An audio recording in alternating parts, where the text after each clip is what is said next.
Hello बच्चों, good morning all of you.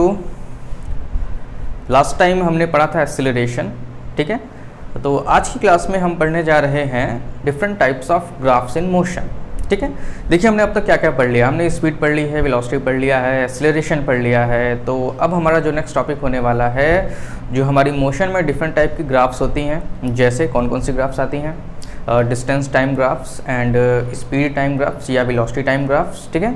ये जो दो टाइप के ग्राफ हैं वो हम यूनिफॉर्म मोशन और नॉन यूनिफॉर्म मोशन दोनों के लिए ही पढ़ेंगे, ठीक है। साथ ही साथ हम ये जानेंगे कि इन हमको डिफरेंट टाइप की जो ग्राफ्स हैं उनसे कौन कौन सी इन्फॉर्मेशन मिलती है और इन इन्फॉर्मेशंस की हेल्प से हम कौन कौन से डेटा को कैलकुलेट कर सकते हैं। बिल्कुल ज़ीरो से स्टार्ट करेंगे, जैसे जैसे स्टेप वाइज हम बताएंगे उस तरीके से आपको अपनी कॉपी में नोट करना है।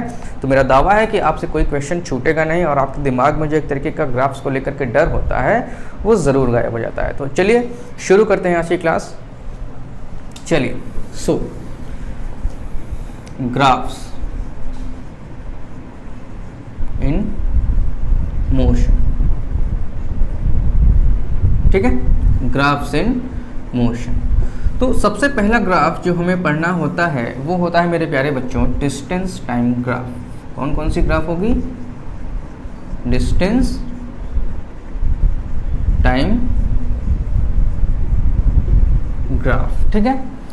हमने आपसे बोला कि जो भी ग्राफ हम पढ़ेंगे वो यूनिफॉर्म मोशन और नॉन यूनिफॉर्म मोशन दोनों के लिए ही पढ़ेंगे। इसका मतलब दोनों के लिए ये ग्राफ्स अलग होंगे?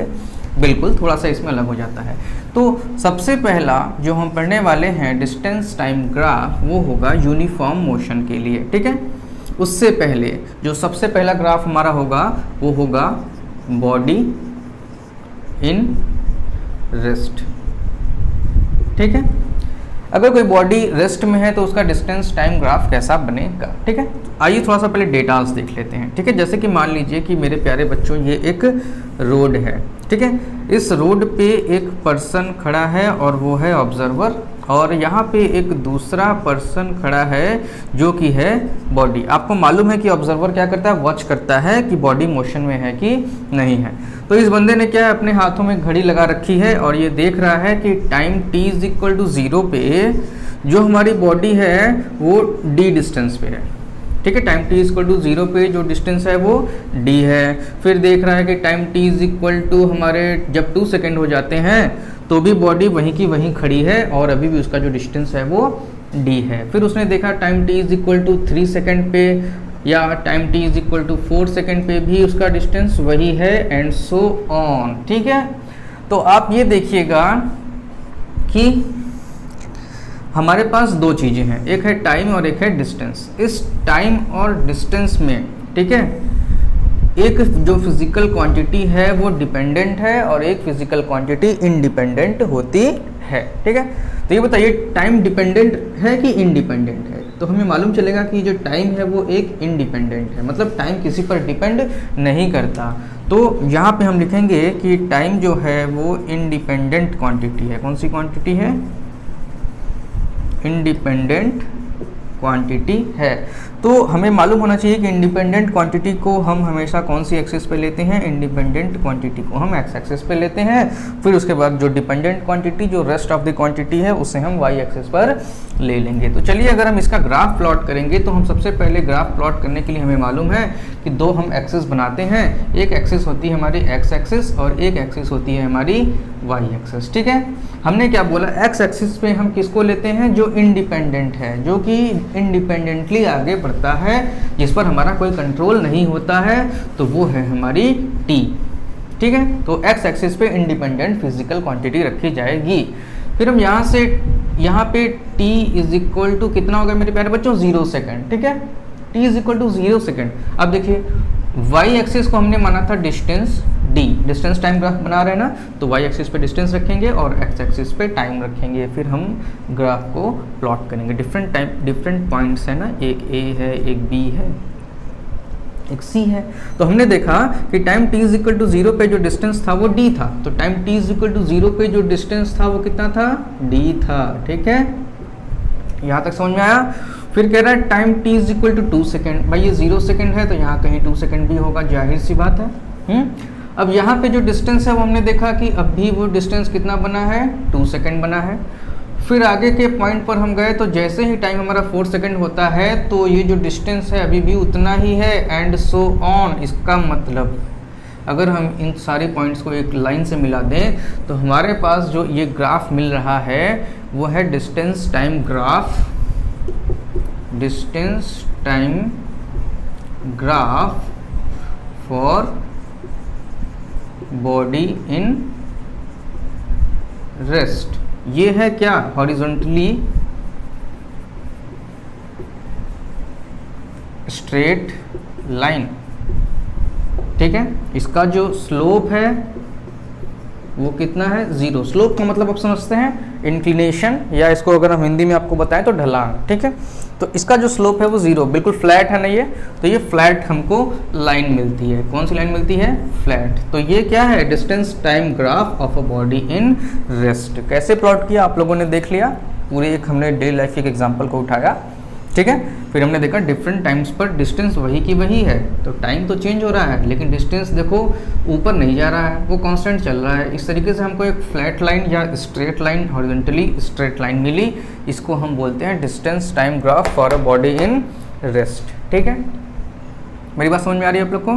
तो यहाँ ए पार्ट खत्म होता है हमारा। अब हम डिस्टेंस टाइम ग्राफ के दूसरे फॉर्म में जाने वाले हैं, तो इसको पहले मैं रब करता हूँ।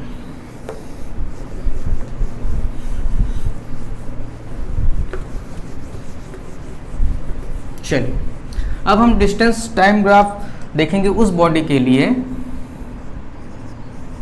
Body in motion, body in motion. अब देखिएगा बॉडी अगर मोशन में है तो वो दो पार्ट में डिवाइड हो जाएगी। पहला अगर वो यूनिफॉर्म मोशन करती है, ठीक है, यूनिफॉर्म मोशन, ठीक है मेरे प्यारे बच्चों। अगर बॉडी यूनिफॉर्म मोशन करती है तो आपको अच्छी तरीके से मालूम है कि ये इक्वल डिस्टेंस कवर करेगी in equal interval of time, in equal interval of time, ठीक है। यही तो यूनिफॉर्म मोशन की पहचान है, ठीक है। तो अब होता क्या है कि फिर से हम ग्राफ प्लॉट करने के लिए पहले डेटा को इकट्ठा करेंगे, ठीक है। तो यहाँ पे हमने देखा टाइम लिया और यहाँ पे हमने क्या लिया, डिस्टेंस लिया, ठीक है। फिर हम क्या करेंगे, कुछ बॉक्सेस बना देते हैं। हम इक्वल इंटरवल ऑफ टाइम को चूज़ करेंगे, जैसे 0 सेकेंड, 2 सेकेंड, 4 सेकेंड, 6 सेकेंड। देखा ये टाइम इंटरवल कितने का, 2 का, फिर 2 का इंक्रीमेंट, फिर 2 का इंक्रीमेंट, ठीक है। इक्वल टाइम लिया। अब हम इक्वल डिस्टेंस भी लेंगे क्योंकि बॉडी क्या कर रही है, यूनिफॉर्म मोशन कर रही है। इक्वल इंटरवल ऑफ टाइम में इक्वल डिस्टेंस कवर किया जाना चाहिए। मान लीजिए t इज इक्वल टू 0 पे बॉडी जो है ऑब्जर्वर से 5 मीटर की डिस्टेंस पे थी, तो देखेंगे अगली बार क्या होता है। जैसे ही 2 सेकेंड होता है तो बॉडी जो है वो 10 मीटर की डिस्टेंस पे हो जाती है। जैसे ही 4 सेकेंड होता है बॉडी 15 मीटर की डिस्टेंस पे होता, और जैसे ही 6 सेकेंड होती है बॉडी 20 मीटर की डिस्टेंस पे चली जाती है। इस डेटा को अगर हम थोड़ा सा देखें तो हम पाएंगे इक्वल इंटरवल ऑफ टाइम है और इक्वल डिस्टेंस कवर किया जा रहा है। देखो ना, यहाँ से 5 का डिस्टेंस बढ़ गया, यहाँ भी 5 का डिस्टेंस बढ़ गया, और यहाँ भी 5 का डिस्टेंस बढ़ गया, और यहाँ पे 2 का डिस्टेंस बढ़ गया, ठीक है। तो इक्वल इंटरवल ऑफ टाइम में इक्वल डिस्टेंस कवर किया जा रहा है बॉडी ने, ठीक है। ऐसे केस में देखिए ग्राफ कैसे प्लॉट करना है, ठीक है। आप इतना जान लीजिए कि आप पूरे के पूरे मोशन में जब भी ग्राफ प्लॉट करेंगे तो जो एक्स एक्सिस होगी वो टाइम की एक्सिस होगी। क्यों होगी, क्योंकि T is the independent physical quantity, ठीक है। यहाँ पे हम डिस्टेंस की बात करेंगे, ठीक है। अब आइए देखते हैं, मैंने कहा कि time t is equal to 0 पे जो डिस्टेंस है वो 5 है। Time t is equal to 0 यहाँ पे आएगा, ओरिजिन पे जो डिस्टेंस है मेरे प्यारे बच्चों कह रहा है कि वो 5 है। फिर उसके बाद टाइम 2 सेकेंड पे डिस्टेंस 10 हो जा रही है। आइए देखते हैं, टाइम 2 सेकेंड पे जो डिस्टेंस है वो 10 हो जा रही है, तो ये पॉइंट कहाँ मिलेगा हमको, ये पॉइंट हमको यहाँ मिलेगा। एक पॉइंट यहाँ मिला, एक पॉइंट यहाँ मिला, ठीक है। फिर कह रहा है टाइम 4 सेकेंड पे जो डिस्टेंस है वो 15 मीटर हो रहा है। यहाँ पे हम एक टाइम 4 सेकेंड लिखेंगे और यहाँ पे हम पाएंगे 15 मीटर की डिस्टेंस। फिर ये पॉइंट हमको मिलता है यहाँ पर, ठीक है। फिर कहता है कि टाइम 6 सेकेंड पे जो डिस्टेंस है वो 20 मीटर है, तो जो अगला पॉइंट हमको मिलेगा वो यहाँ पे मिलेगा। और यहाँ पे हम पाएंगे 20 मीटर। तो इस पॉइंट को हम यहाँ पे कहीं पर पाते हैं। ठीक है, ये जो पूरा प्रोसेस है वो how to plot the graphs, आप ये सीख जाएंगे तो आपको कभी ग्राफ से डर नहीं लगेगा। ठीक है, अब हम इन सारे पॉइंट्स को मिलाने की कोशिश करेंगे। तो हमने क्या देखा कि ये एक स्ट्रेट लाइन है। क्या है ये? Straight line.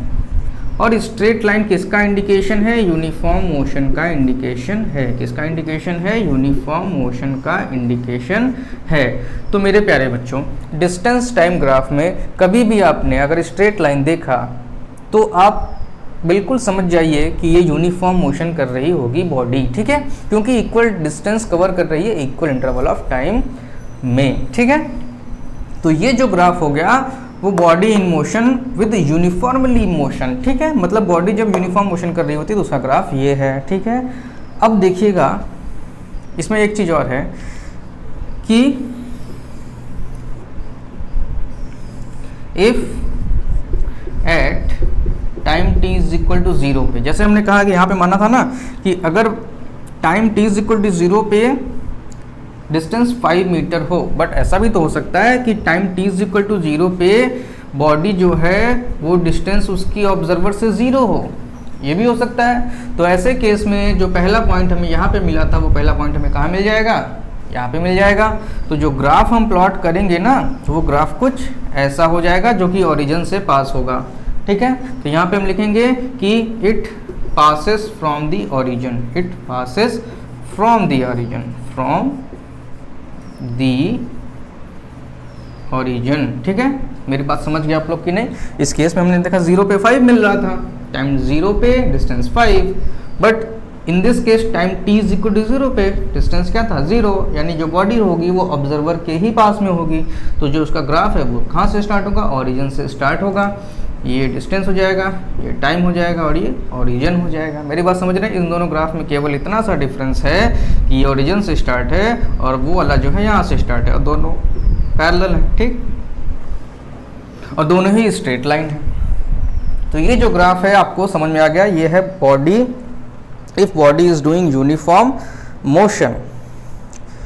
ठीक है, अब हम इसके बाद देखेंगे कि बॉडी अगर मोशन में है लेकिन अगर वो यूनिफॉर्म मोशन ना होकर के नॉन यूनिफॉर्म मोशन में हो तो क्या होगा। सबसे पहले हम इसको रब करते हैं। ठीक है,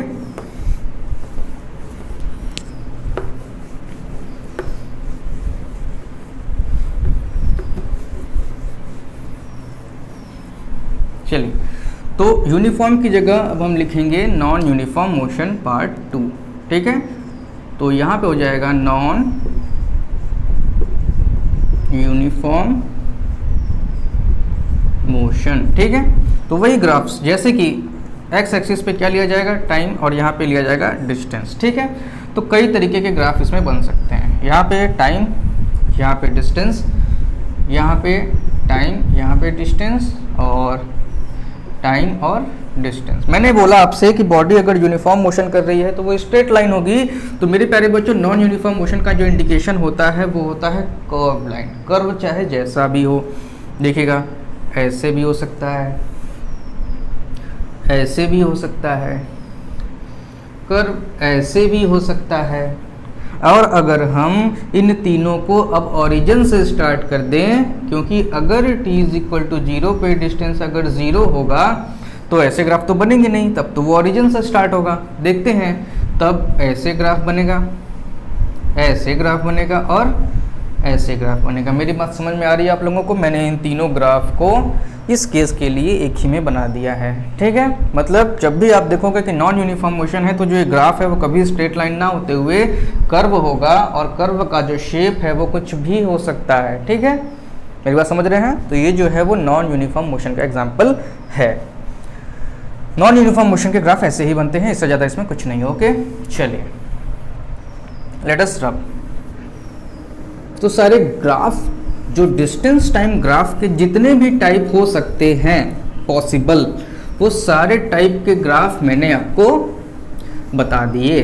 अब मैंने आपसे बोला था कि अब ग्राफ से कौन कौन सी जानकारी मिलती है और हम उससे क्या क्या जानकारी और निकाल सकते हैं। ठीक है, तो यहाँ पे जो सबसे पहली चीज़ है वो ये है, ठीक है, to calculate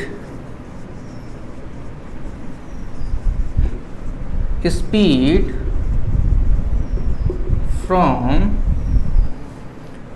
distance time graph। ठीक है, तो कैसे कैलकुलेट करते हैं? तो हमें सबसे पहले क्या करना पड़ेगा, मैं यहाँ पे लिख रहा हूँ कि we have to calculate the slope of distance time graph. ठीक है, मतलब अगर डिस्टेंस टाइम ग्राफ की हमने स्लोप निकाल ली तो वही हमारी बॉडी की स्पीड होती है। तो यहाँ पे हम लिखते हैं speed of the body, speed of the body is equal to slope of distance time graph. ठीक है, slope of distance time graph, ये भी क्लियर हो गया। अभी हम देखेंगे कि कैसे स्लोप निकालनी है और कैसे वो स्पीड बन जाती है। यहाँ तक देख लिया, नोट कर लीजिए, एक एक पॉइंट को नोट करते चलिए, कुछ मिस नहीं होगा, कुछ लगेगा नहीं कि आपने नया पढ़ा है। तो चलिए हम एक ग्राफ प्लॉट करते हैं। ठीक है, और ये मान के चलते हैं कि time t is equal to 0 पर बॉडी ऑब्जर्वर के पास होगी, यानी जो हमारा ग्राफ होगा मेरे प्यारे बच्चों वो कहाँ से स्टार्ट होगा, ओरिजिन से स्टार्ट होगा। ठीक है, ठीक है। अब यहाँ पे हमने टाइम एक्सिस ले रखी है और यहाँ पे जो हमने एक्सिस ले रखी है वो डिस्टेंस की एक्सिस ले रखी है। ठीक है, स्लोप निकालना, स्लोप मीन्स होता है ढलान, यानी हम ये देखेंगे, क्या देखेंगे, स्लोप। आज हम आपको एक चीज़ बताते हैं, अगर आपको नहीं भी मालूम होगी तो अपने दिमाग में फिट कर लीजिए कि स्लोप जो किसी भी बॉडी जो किसी भी लाइन की स्लोप होती है उसको हम इंडिकेट करते हैं स्मॉल m से। ठीक है, और उस लाइन की जो स्लोप निकाली जाती है वो निकाली जाती है tan theta. tan is the ratio and theta is the angle which it made from the horizontal या x एक्सिस।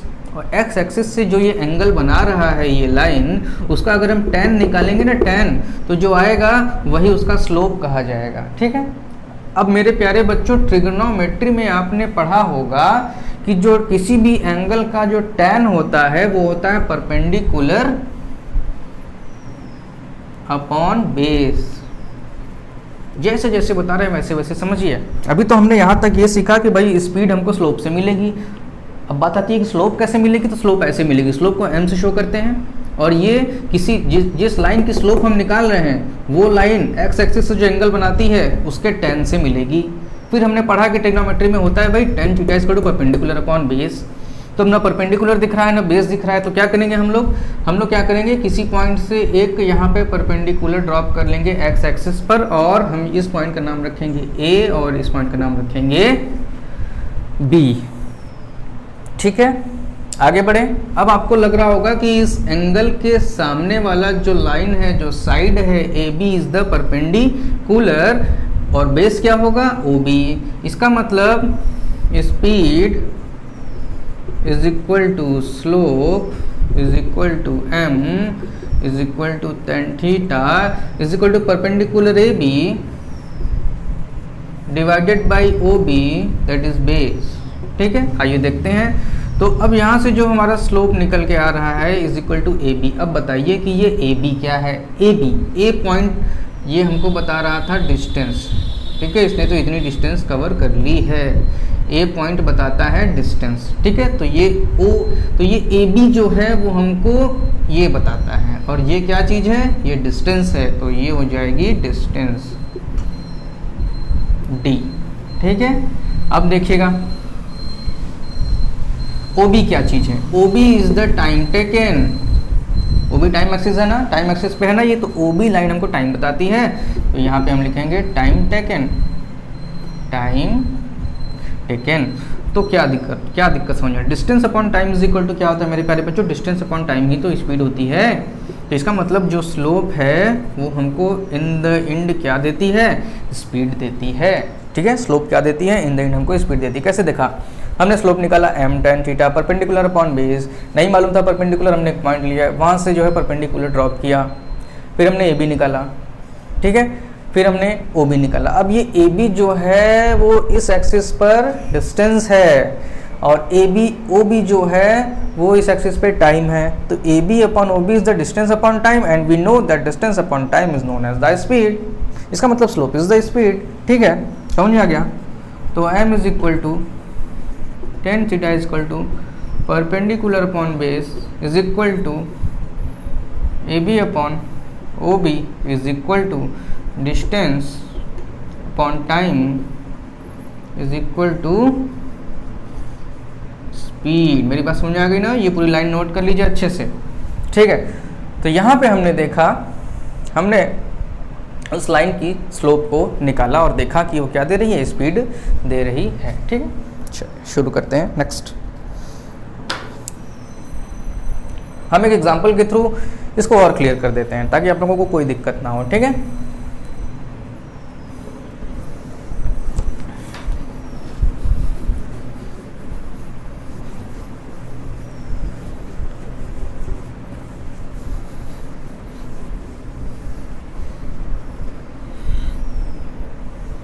चलिए कहता है कि आपको हम कुछ डेटा देते हैं और उस डेटा से आपको बनाना है डिस्टेंस टाइम ग्राफ। और फिर उसके बाद चलिए यहाँ पे हम डिस्टेंस लिखते हैं और यहाँ पे टाइम लिखते हैं। कुछ डेटाज हैं 2, 4, 6, 8, 10, 5, 10, 15, 20 और 25। ये मीटर में होगा और ये सेकंड में होगा। चलिए पहले ग्राफ को प्लॉट कर दें। ठीक है, आइए। हमें मालूम है कि ये हमारी टाइम एक्सिस है और ये हमारी डिस्टेंस एक्सिस है। हमने कहा कि टाइम को 0, 2, 4, 6, 8 और 10 में डिवाइड कर दीजिए, जैसा कि ये बोल रहा है 2, 4, 6, 8, 10। ठीक है, मेरी बात समझ आ रही है? अब आगे बढ़ते हैं। फिर उसके बाद ये कह रहा है कि अब डिस्टेंसेस जो है उसको 5, 10, 15, 20 और 25। एक चीज़ यहाँ पे मिस है, देखिएगा मैं यहाँ पे आपको लिखता हूँ 0। ठीक है, ताकि आपको ये महसूस हो जाए लास्ट वाला जो हमने ग्राफ बनाया था उस ग्राफ से थोड़ी डिफरेंस कि time t is equal to 0 पे जो डिस्टेंस होगी वो 5 अगर हम मान के चलें तो यहाँ पे टाइम्स को थोड़ा चेंज कर देते हैं। ठीक है, 0, 2, 4, 6 और 8। ठीक है, यही चेंजिंग हम यहाँ पे करेंगे। 0, 2, 4, 6, 8, 10। ठीक है ना? यहाँ ठीक है एकदम। फिर हम कह रहे हैं कि time t is equal to 0 पे डिस्टेंस कितनी है? 5 है। आइए देखते हैं यहाँ पे time t is equal to distance 5, 10, 15, 20 and 25। ठीक है, तो कह रहा है कि 0 पर 5 डिस्टेंस है, यानी ये जो पॉइंट मिलने वाला है वो यहाँ पे मिलने वाला है। ठीक है, फिर कह रहा है टाइम 2 पे 10 मिलेगा। ठीक है, 0 पे 5 यानी यहाँ पे और टाइम 2 पे 10 यानी यहाँ पे। ठीक है, चलिए ये हो गया। फिर टाइम 4 सेकंड पे 15 मीटर, 4 सेकंड पे 15 मीटर यानी ये पॉइंट हमें यहाँ मिलेगा। ठीक है, फिर देखिएगा टाइम 6 सेकंड पे 20 मीटर, टाइम 6 सेकंड पे 20 मीटर हमको कहाँ मिलेगा? यहाँ पे मिलेगा।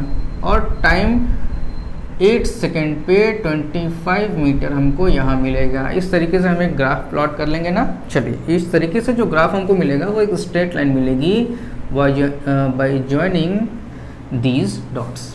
ठीक है, अब हमें कह रहा है कि कैलकुलेट स्पीड। ठीक है, ग्राफ से स्पीड को कैलकुलेट करना है। मैंने आपसे क्या बोला? मैंने आपसे कहा था कि आपको क्या निकालना है? इसका थीटा। ये जो हॉरिजॉन्टल से बना रहा है एंगल वो थीटे का tan निकालना है आप लोगों को। चलिए, तो आपको एक ट्रायंगल चाहिए। आपने क्या किया कि इस पॉइंट से एक परपेंडिकुलर ड्रॉप कर दिया यहाँ से। ठीक है, लेकिन अब ये जो एंगल थीटा बना रहा है आपको हॉरिजॉन्टल से या एक्स एक्सिस से चाहिए। तो आपको ये वाली जो लाइन दिख रही है आपको वो क्या है? हॉरिजॉन्टल भी है और एक्स एक्सिस भी है। तो इस तरीके से आपको एक ट्रायंगल मिला है ए, बी एंड सी। मेरी बात समझ में आ रही है आप लोगों को? चलिए, अब हमें अच्छी तरीके से याद है कि m is equal to tan theta is equal to perpendicular upon base is equal to this perpendicular BC divided by base that is AC ठीक है। अब BC और AC की वैल्यू रखिए।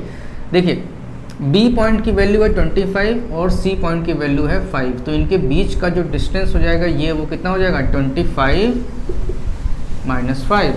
फिर से समझिए एक बार, हमने यहाँ से यहाँ तक की डिस्टेंस नहीं मांगी है, B से लेकर के M तक की डिस्टेंस नहीं मांगी है, हमने B से लेकर के C तक की डिस्टेंस को मांगी है।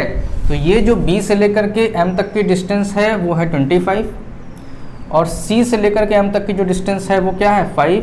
तो इसके बीच का ये जो डिस्टेंस है यहाँ से लेकर के यहाँ तक का डिस्टेंस कैसे निकलेगा भाई, 25 में से 5 को हमें क्या करना पड़ेगा, माइनस करना पड़ेगा। ठीक है। अब हम AC की बात करेंगे, कहाँ है AC हमारा, यहाँ पे है A और ये C। तो जो AC है वो OM के इक्वल है। AC किसके इक्वल है, OM के इक्वल है।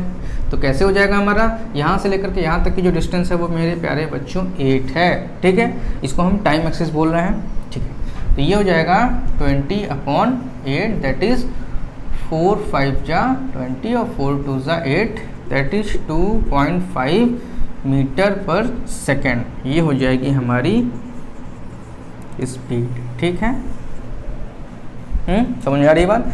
तो हमने आपको एक डेटा दिया, इस डेटा से हमने ग्राफ को बनाया और उस ग्राफ की हेल्प से हमने स्लोप को निकालते हुए स्पीड को निकाला। ठीक है, जैसा हमने अभी आपको पीछे बताया था इसके पहले, सेम उसी तरीके से हमने इसको कैलकुलेट करके इसकी स्पीड को निकाल लिया है। ठीक है, अब यहाँ पे जान लीजिए कि आपका जो डिस्टेंस टाइम ग्राफ है वो कंप्लीटली ख़त्म हो गया है, एंड हो गया है। अब इस डिस्टेंस टाइम ग्राफ में ना ही किसी तरीके के ग्राफ्स बचे हुए हैं और ना ही किसी तरीके की और कैलकुलेशंस बची हुई हैं। ठीक है, जितने भी ग्राफ्स हमने पढ़ लिए उस ग्राफ से हमें क्या क्या इन्फॉर्मेशन मिलती है और हम क्या निकाल सकते हैं, स्पीड निकाल सकते हैं, ये हमने पढ़ लिया। अब जो हमारा नेक्स्ट टॉपिक होने वाला है वो है स्पीड टाइम ग्राफ। ठीक है, स्पीड टाइम ग्राफ। चलिए let us rub it.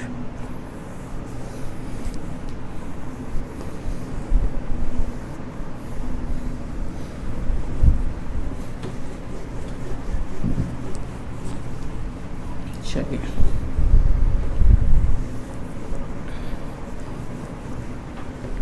Next graph is speed time graph.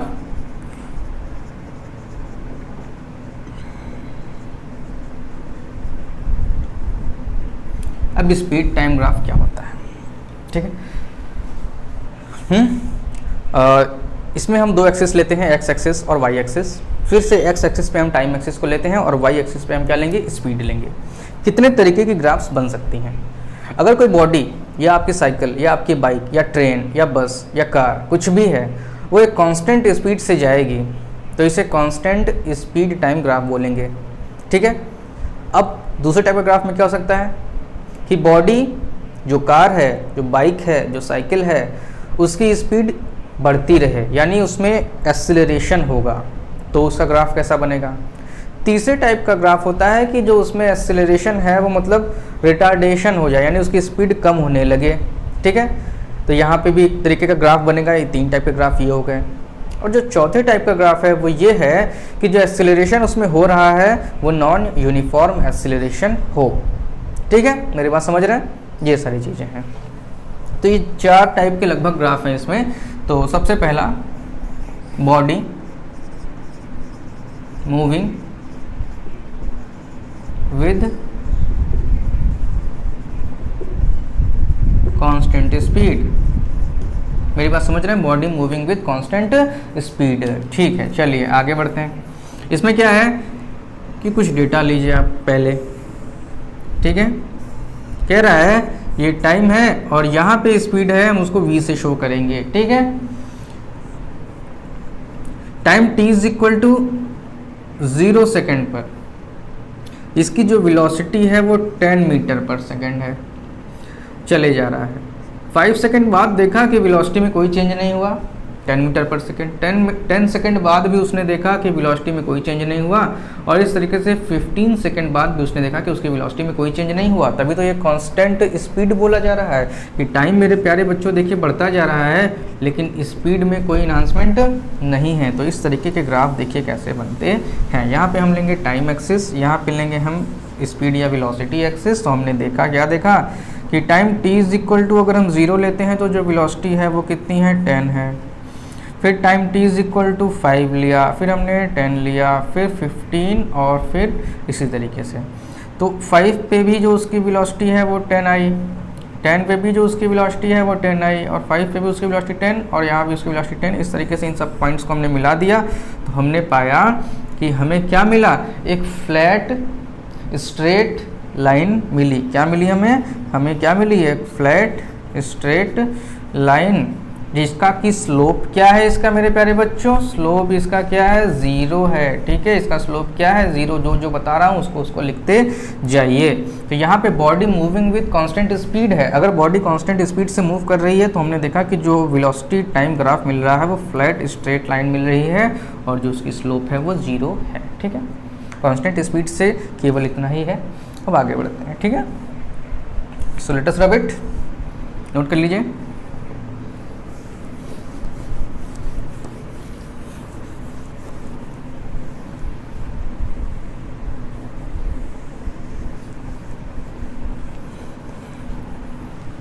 ठीक है, इफ दूसरा टाइप का ग्राफ है, if body is uniformly accelerated,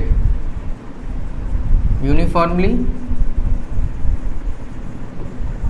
accelerated. Uniform acceleration का मतलब आप समझ रहे हैं कि जो बॉडी में एक्सिलरेशन है वो यूनिफॉर्म है, मतलब एक्सिलरेशन इज कांस्टेंट। जो एक्सिलरेशन पहले टाइम इंटरवल में है वही एक्सिलरेशन अगले टाइम इंटरवल में होगा, और अगले टाइम इंटरवल में भी वही एक्सिलरेशन होगा। चलिए, तो इसका मतलब इक्वल इंटरवल ऑफ टाइम में जो इंक्रीमेंट हो रहा है स्पीड में वो सेम चलेगा। तो कुछ डेटाज लेते हैं पहले। ग्राफ प्लॉट करने के लिए डेटा का होना बहुत ज़रूरी है। यहाँ पे टाइम होगा और यहाँ पे वेलोसिटी होगी, कुछ डेटा होंगे।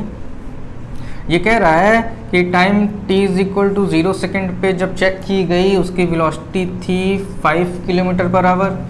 जैसे ही टाइम 2 सेकेंड हो जाता है तो उसकी वेलोसिटी हो जाती है 10 किलोमीटर पर आवर। ये 4, ये 6, ये 8, ये 10 सेकेंड्स। कौन से हैं ये? सेकेंड हैं। तो जो उसकी वेलोसिटी में इन्हांसमेंट हो रहा है वो कुछ इस तरीके से हो रहा है। तो हमने देखा जो वेलोसिटी में इन्हांसमेंट कितना हो रहा है, कांस्टेंट हो रहा है, इसीलिए तो इसको कांस्टेंट एक्सीलरेशन या यूनिफॉर्म एक्सीलरेशन बोलते हैं। देख रहे हो, जो टाइम में इंक्रीमेंट है वो भी सेम है, यानी इक्वल इंटरवल ऑफ टाइम में इक्वल इंक्रीमेंट हो रहा है, तो इसको क्या बोला गया? यूनिफॉर्मली एक्सीलरेटेड बॉडी बोली गई। अब इसका ग्राफ प्लॉट करिए मेरे प्यारे बच्चों। ठीक है, यहाँ पे हमने क्या लिया है? टाइम लिया है, और यहाँ पे हमने क्या लिया है? वेलोसिटी ली है। ठीक है, हमने देखा 0, 2, 4, 6, 8, 10। चलिए 0 यहाँ पे, 2, 4, 6, 8, 10। ठीक है, फिर उसके बाद 5, 10, 15, 20। तो 5, 10, 15, 20, 25 और 30 लिख लें। This is 0, 2, 4, 6, 8, 10। और यहाँ वेलोसिटी देखिएगा, 0 पे क्या है? 5 है, तो 0 पे वेलोसिटी क्या दिखेगी हमको? 5 दिखेगी। और फिर उसके बाद देखिएगा टाइम 2 सेकंड पे वेलोसिटी क्या है? 10 है। टाइम 2 सेकंड पे वेलोसिटी क्या है? 10 है। टाइम 4 सेकंड पे वेलोसिटी 15, 20, 25, 30। जरा पॉइंट्स को मिला लीजिए। 6 पे मिले यहाँ पे 20 वाला, 8 पे यहाँ पे पॉइंट मिला, और 10 पे यहाँ पे पॉइंट मिला। इन सारे पॉइंट्स को अगर हम मिला लें तो हम देखते हैं कि एक इंक्लाइंड स्ट्रेट लाइन मिल रही है। क्या मिल रही है? क्या मिल रही है हमको? Inclined straight line. Straight line किसका इंडिकेशन होता है मेरे प्यारे बच्चों? यूनिफॉर्म का। किसका? यूनिफॉर्म का। तो यहाँ पे यूनिफॉर्म एक्सीलरेशन है, इसलिए हमको एक इंक्लाइंड स्ट्रेट लाइन मिली है। ठीक है, तो ये जो टाइम स्पीड टाइम ग्राफ है आपको समझ में आ गया। हमने देखा कि अगर बॉडी यूनिफॉर्मली एक्सीलरेटेड है तो हम अगर स्पीड टाइम ग्राफ निकालते हैं तो हमें कैसा मिलता है? इंक्लाइंड स्ट्रेट लाइन मिलती है। ठीक है, आगे बढ़ें। एक टाइप का ग्राफ और हो सकता है, in case if at t is equal to 0 velocity is equal to 0, तो ऐसे केस में क्या होगा? ऐसे केस में जो हमारा जो स्पीड टाइम ग्राफ है, वेलोसिटी टाइम ग्राफ है, वो ओरिजिन O से स्टार्ट होगा और इसमें कोई चेंज नहीं होगा। मेरे प्यारे बच्चों, समझ में आ रही है आप लोगों को बात? ठीक है, आगे बढ़े। और इसमें बताने लायक अब कुछ नहीं है। बाकी जो हमको स्पीड या वेलोसिटी टाइम ग्राफ से जो चीज़ें मिलती हैं वो हम आगे देखेंगे। तो स्पीड टाइम ग्राफ को कैसे प्लॉट किया जाता है और यूनिफॉर्मली एक्सीलरेटेड बॉडी का स्पीड टाइम ग्राफ कैसा होता है, ये हमने आपको बता दिया। ठीक है, अब हम चलते हैं अगर नॉन यूनिफॉर्म एक्सीलरेशन हो रहा है तब। ठीक है, so let us rub it.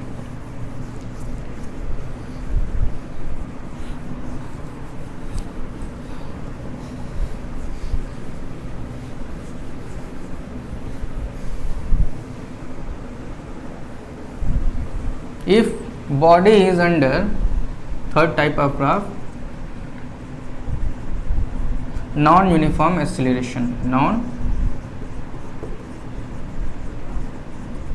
ठीक है ना, this is the acceleration, non uniform acceleration. तो नॉन यूनिफॉर्म एक्सीलरेशन का मतलब क्या हो सकता है? नॉन यूनिफॉर्म एक्सीलरेशन का मतलब हो सकता है कि एक्सीलरेशन कांस्टेंट नहीं है। कभी हम क्या करते हैं, जैसे किसी अगर नए नवेले बाइक चलाने को दे दो किसी बंदे को जिसको पहली बार बाइक मिली है, तो क्या करता है कि कभी एक्सीलरेटर बहुत ज़्यादा ले लेता है तो गाड़ी बहुत ज़्यादा आगे भाग जाती है, फिर स्लो डाउन कर देता है तो उसको एक तरीके का जर्क मिलता है ना। ठीक है, इस तरीके के मोशन को नॉन यूनिफॉर्म एक्सीलरेशन बोलते हैं। मतलब कभी एक्सीलरेटर बढ़ा दिया तो गाड़ी भाग गई, फिर अचानक से स्लो कर दिया, तो इस तरीके से जो उसकी स्पीड में उतार चढ़ाव हो रहा है ना, इसको नॉन यूनिफॉर्म एक्सीलरेशन बोलते हैं। नॉन यूनिफॉर्म एक्सीलरेशन होगा तो यहाँ पे हम अगर स्पीड और टाइम ग्राफ खींचेंगे तो कई सारी चीज़ें बनेगी। कभी तो स्ट्रेट मिलेगा नहीं, ठीक है, या तो ऐसे होगा या तो ऐसे होगा, और या तो ऐसे होगा, ठीक है, और या तो अगर ये ओरिजिन से स्टार्ट होगा तो ऐसे होगा। ठीक है, it will never be a straight line, it will always be a curve. In this case t is equal to 0, velocity is not 0, velocity is not 0 and velocity is not 0, but in this curve at t is equal to 0, velocity is 0. ठीक है, तो ये हमारा हो गया speed time graph if body is uniform non uniformly accelerated. मेरे बात समझ में आ गई आप लोगों को? ठीक है, कुछ एक दो टाइप के ग्राफ और हैं, देखते हैं। सबसे इंपॉर्टेंट चीज़, अब हम इसको रब करते हैं। ठीक है, समझ में आ रही है? जहां भी नॉन यूनिफॉर्म आता है वहां पे आप देखोगे कि कभी ग्राफ स्ट्रेट हो ही नहीं सकता। ठीक है, so let us rub it.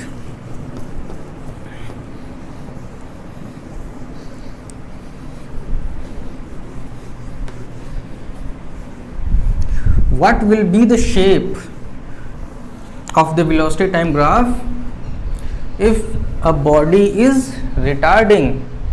मतलब आप अपनी बाइक को चलाते हुए अगर आप ब्रेक लगाना स्टार्ट करते हो तो आपको मालूम है कि जब ब्रेक लगाते हैं तो स्पीड डाउन होती है और इस समय जो एक्सीलरेशन होती है वो नेगेटिव होती है, और नेगेटिव एक्सीलरेशन को हम रिटार्डेशन का नाम देते हैं। इसको भी हम डिटेल में पढ़ते हैं ताकि इसका जो कॉन्सेप्ट है वो कभी आपको कंफ्यूजन क्रिएट ना करे। हमने देखा ये टाइम है, ये वेलोसिटी है, फिर कुछ डेटाज हैं।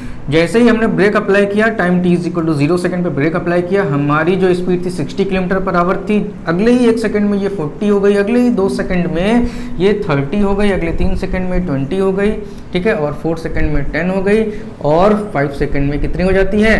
0 हो जाती है। ठीक है, तो हमने क्या देखा कि 5 सेकंड पहले ही ब्रेक लगा दिया और 5 सेकंड के बाद हमारी जो बाइक है उसकी स्पीड जो है 60 से 0 आ गई है।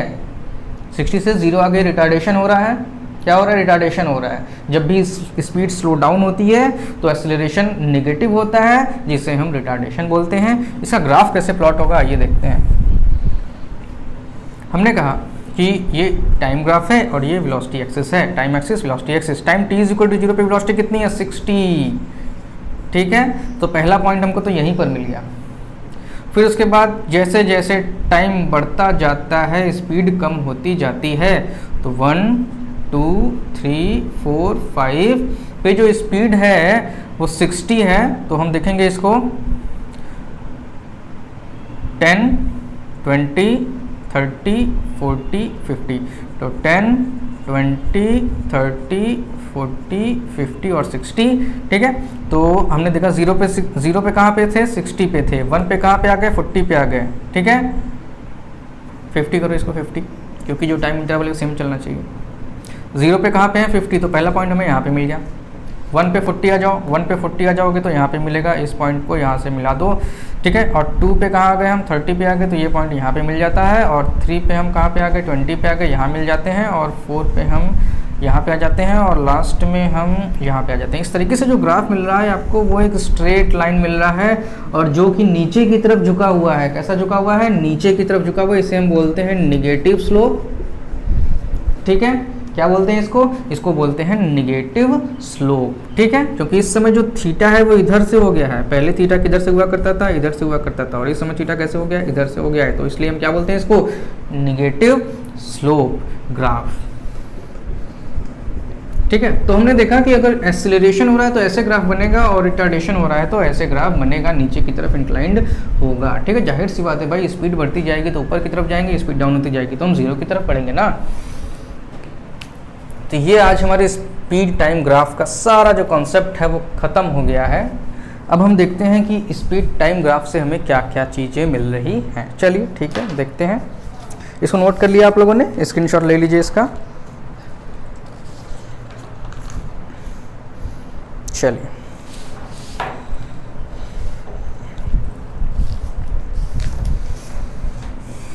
let us rub it first.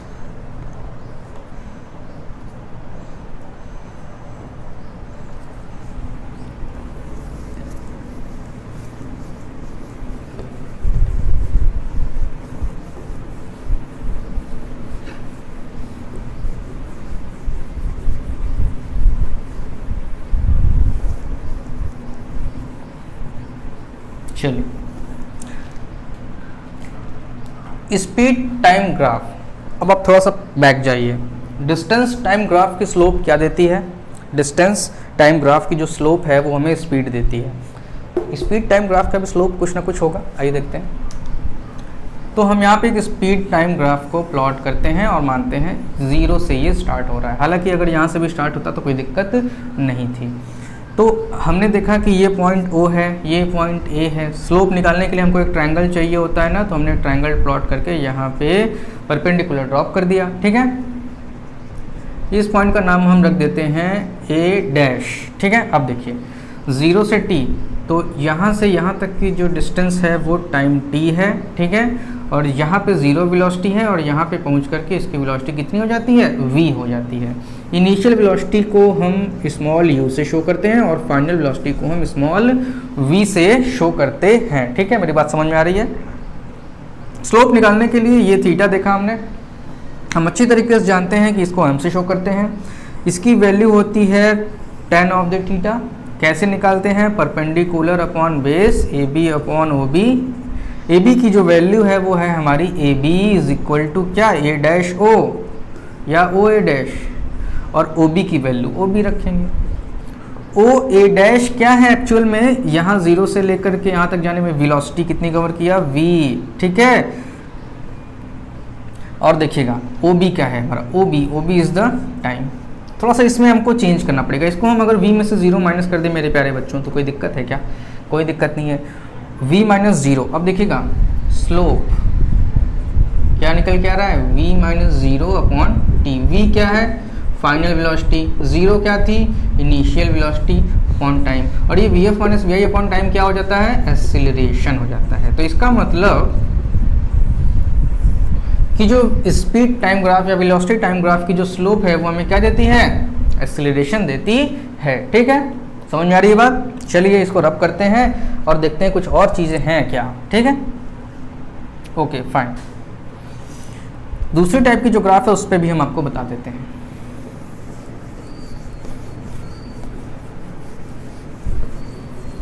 दूसरा टाइप का ग्राफ क्या हो सकता था, दूसरा टाइप का ग्राफ ये हो सकता था कि जो body t is equal to 0 से, जब t इज इक्वल टू 0 है तो उसकी वेलोसिटी 0 ना हो करके u हो, क्या हो, u।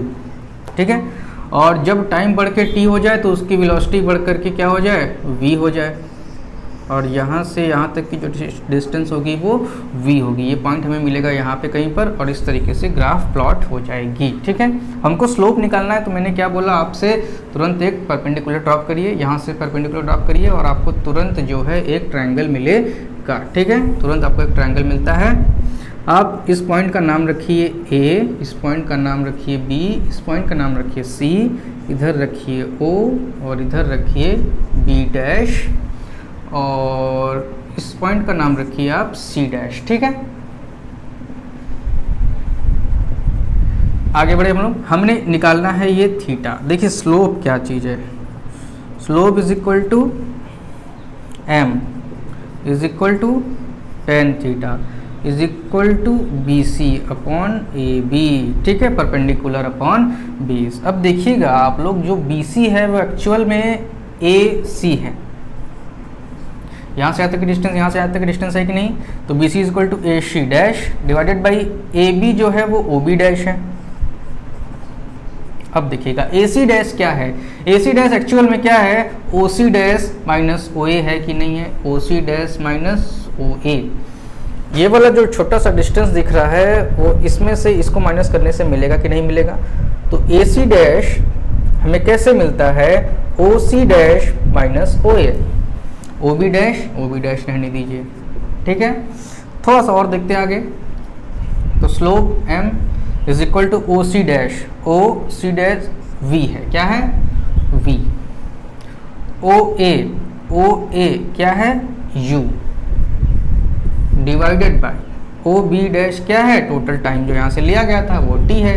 ये क्या है, चेंज इन वेलोसिटी है कि नहीं है, चेंज इन वेलोसिटी और स्पीड डिवाइडेड बाय टाइम, और यही तो एक्सीलरेशन होता है। इसका मतलब स्लोप क्या देता है, एक्सीलरेशन देता है। ठीक है, तो ये स्पीड टाइम ग्राफ का स्लोप हो गया। ठीक है, स्लोप कैसे कैसे निकाले जाते हैं, जो डिफरेंट टाइप के जो दो ग्राफ्स होते हैं, एक जो ओरिजिन से स्टार्ट होता है और जो एनीवेयर एल्स से स्टार्ट होता है, उन दोनों ही केसेस में हमने आपको आज बताया कि स्लोप कैसे निकाला जाता है, और हमने ये बताया कि slope is equal to the acceleration कैसे है, ये भी हमने प्रूफ किया। ठीक है, अब इसके आगे हम पढ़ेंगे क्या, आइए देखते हैं। So first let us rub it.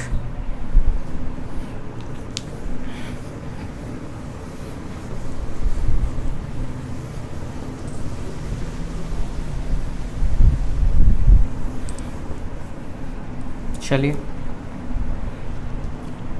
Speed time graph.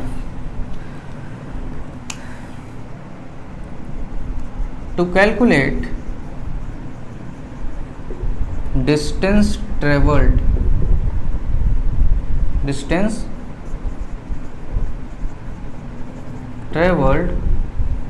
Using speed time graph. ठीक है, स्पीड टाइम ग्राफ से देखते हुए हम डिस्टेंस ट्रेवल्ड कैसे निकालेंगे। ठीक है, आइए देख लेते हैं।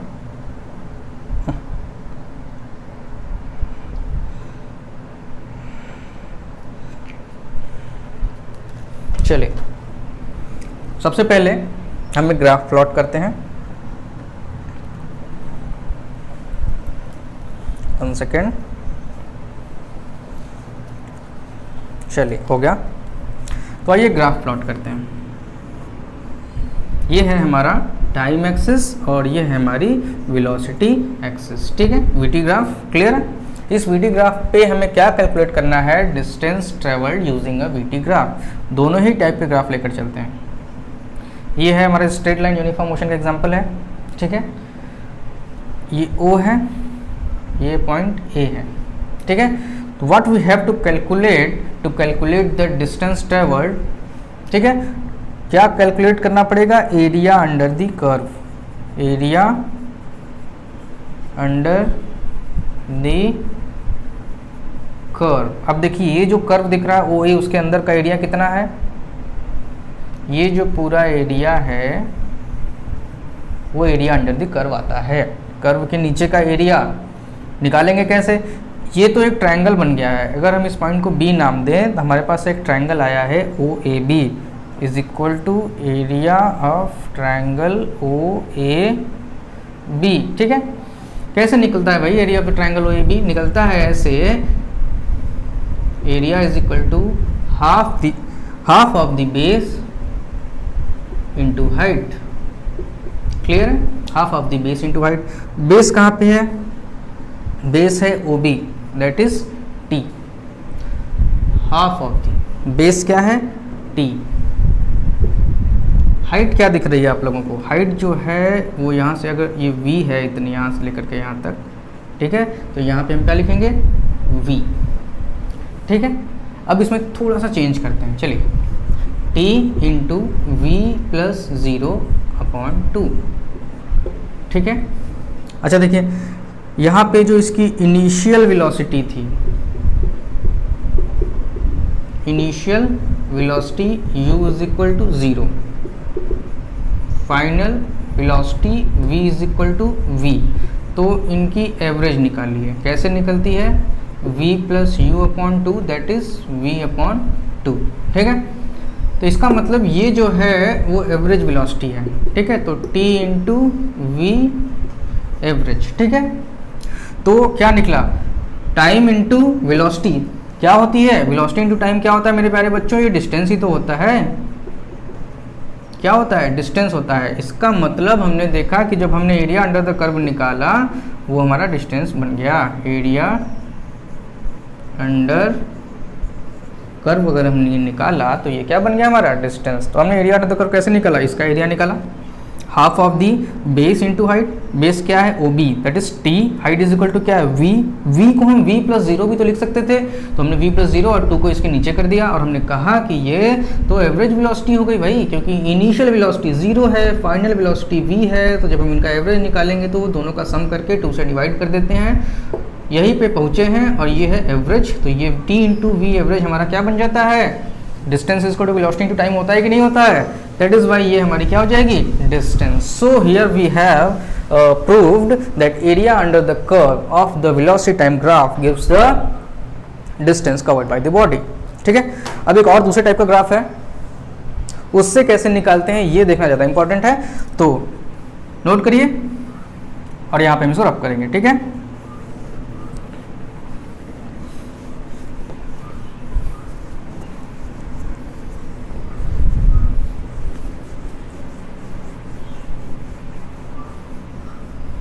चलिए शुरू करते हैं। दूसरे टाइप का जो ग्राफ होता था, जहाँ तक मुझे याद है, वो ऐसे होता था कि जब t इज इक्वल टू 0 पे वेलोसिटी जो है क्या हो?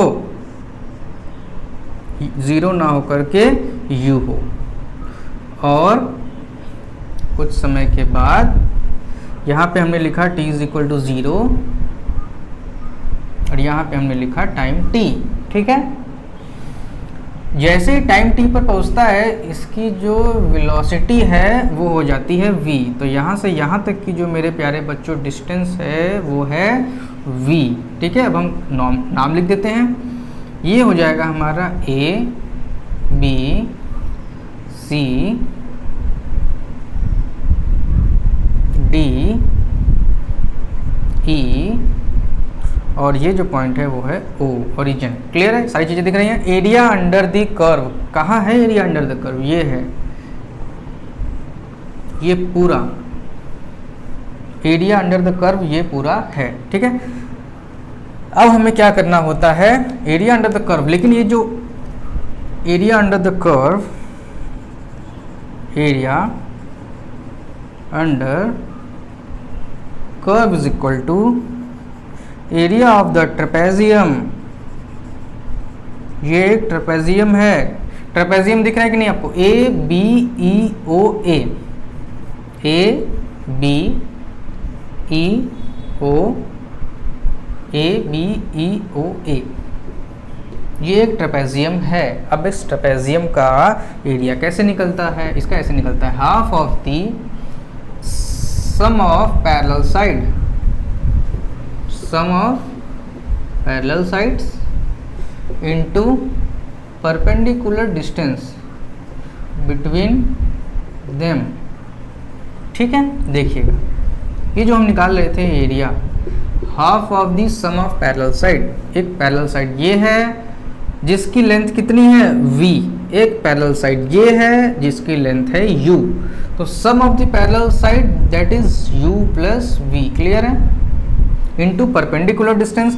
अब इन दोनों पैरेलल साइड्स के बीच की परपेंडिकुलर डिस्टेंस है ये जो है t, ठीक है। आइए देखते हैं, u plus v/2। Initial velocity है u, फाइनल वेलोसिटी है v, इनका जब हम एवरेज निकालेंगे तो आ जाएगा u प्लस वी अपॉन 2। इसमें जब हम टाइम का मल्टीप्लाई कर देंगे तो मेरे प्यारे बच्चों ये बन जाएगा t इंटू वी एवरेज, और यही तो है हमारा डिस्टेंस कवर्ड भाई, डिस्टेंस कवर्ड बाई बॉडी। ठीक है, तो area under the curve of the speed time graph, velocity time graph gives the velocity gives the distance covered by the body. ठीक है, तो मेरे प्यारे बच्चों आज हम लोगों ने जितने भी टाइप के ग्राफ होते हैं मोशन में वो सारा कुछ कवर कर लिया है, उसकी एक एक कॉन्सेप्ट को हमने समझा है, बोर्ड पे डिस्कस किया है, जितने टाइप के ग्राफ से हमें क्या क्या इन्फॉर्मेशन मिलती है और उन सारी इन्फॉर्मेशन से क्या यूज़ होते हैं, ये सारी चीज़ें हमने कवर कर ली हैं। मुझे लगता है कि आज बहुत अच्छे से आप लोगों को समझ में आया होगा, और अगर आप लोगों को समझ में आया है तो वीडियो को लाइक करें और कमेंट बॉक्स में ज़रूर लिखें, ठीक है, कि आपको वीडियो कैसा लगा। और उसके बाद मेरे प्यारे बच्चों चैनल को सब्सक्राइब करना ना भूलें, क्योंकि ये आप जानते हैं कि इसको सब्सक्राइब करना कितना इंपॉर्टेंट है इस चैनल को कंटिन्यू करने के लिए। ठीक है, so this is the end of our lecture today. Have a good day and thank you.